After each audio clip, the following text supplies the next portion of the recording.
Looks like another wet day at Saratoga. So a couple races on the turf, the rest off, and that's okay. Races 3 and races 9 stay on. There are a couple races I like, and I'm actually going to talk about the Pacific Classic from Del Mar too, because I really like that race. I think there's some good value there. So at Saratoga, there is one watch list horse. I'll mention that one in just a minute, but we'll start with a race earlier on the card. This is race number 4. Now it doesn't look like that exciting of a race. It's a 6 furlong race for New York bred maiden $25,000 claimers. These ones can be a little bit tough to handicap sometimes. It's difficult to find a lot to like. But there is one filly in here way on the outside that I think has a good chance. Now this isn't an easy place to start from. I'm hoping there's a couple of defections out of here as I'm doing this before scratch time, but I'm hoping she gets a little bit further inside. Carlos Martin, not having a great meet at Saratoga. It's not an easy track to excel at.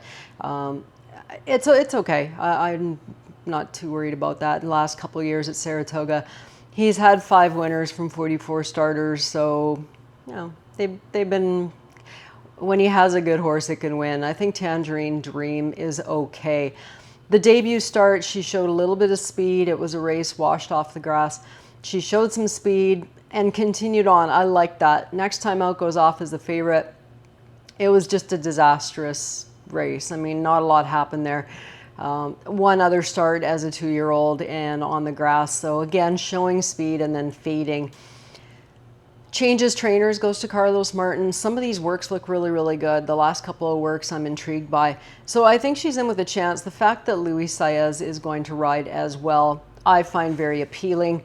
First start with the trainer, not a great stat from limited amounts here, but the plus 180 days, a long layoff is a good stat. Sometimes I'll take these stats. This is just why I like fooling around with Formulator. Not fooling around, it's like serious research. So first after trainer switch and a long layoff, greater than 180 days.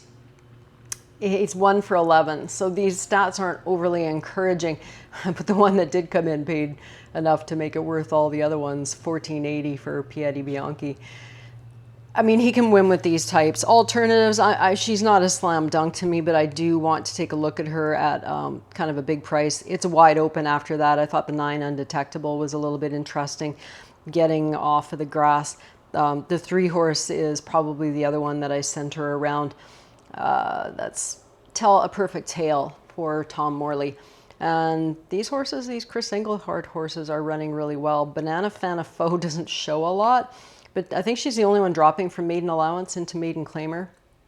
And I always look at that quite strongly. The other race I'll look at before we get to Del Mar is race number 7. There's one watch list horse today, and this is where it comes up. But there is a bit of a caveat, unfortunately. 2-year-old maiden allowance going 6.5 furlongs. It's a horse that'll probably take a fair bit of play too. It's a 6 Seal Beach. I thought he kind of got lost out there in that first start. He broke a little bit slow. When he finally did get going, he did okay. We'll just take a look at the break because I just want to remind myself here if he is a 6 horse. So he broke a little bit outward. And then I thought he just kind of started spinning his wheels a little bit. He, actually he's the 2 horse. Sorry, I got to look at this again. I got confused. He's the 2. Okay, yeah, that makes sense. He's the 2. See, just a step slow, and now he's in behind horses.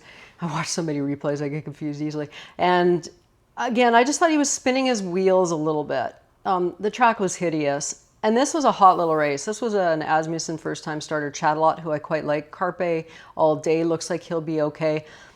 Here we are in the back. Just like he's under serious urging the whole way. But he's going to close up a ton of ground and finish really close. We'll just zoom ahead here a little bit, get to the nitty gritty, watching the head on anyways. But he's gonna swing in behind horses here and continue going. That's him here with the green, yellow hat. It was decent. He ends up 3rd, so it was all right. Anyways, enough of that. So the problem is, my one concern is he was a vet scratch since that first start on August the 7th. That's concerning to me. puts blinkers on and goes to Gaffalione. So there's enough to like there. The outside couple of horses, the 8 and the 9 are horses that I'm looking at as well. Reserve Currency, a first-time starter, and Coburn for Steve Asmussen, first-time starters for these gentlemen. This one, $375,000 from a 2-year-old sale. So obviously he looked all right. So that's that. Let's head on over to Del Mar. And going a mile and a quarter, the Grade 1 Pacific Classic goes 9:33 Eastern Time. It's a late one, and it is race number 10 on the card. So I'm not interested in Tripoli too much, although the last 2 starts have been okay. I just don't think that things are going to work out all that well for him. The 2 Tis a Magician needs to improve quite a bit, but he could. I mean, he's had enough starts. I think he is what he is. The big advantage for him is his pace, his ability to get to the front. He's actually turning back in distance. He's been going a series 3 mile-and-a-half races in a row, and now we'll cut back. If they don't run at him early, he's going to be tough to catch. So I think he's a top 3 contender. The 3 Dr. Post is the one I think has the most upside. He's a 4-year-old with just 9 lifetime starts, 4 wins.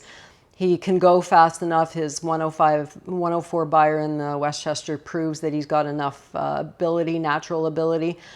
Last start was solid, good, like really good prep at Monmouth for this race. And it's encouraging that he shipped out. Rosario went with him to run in this race. So to me, he's got the most upside.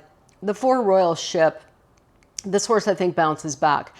He ran 2 huge efforts, a 108, a 105, where he just got caught there.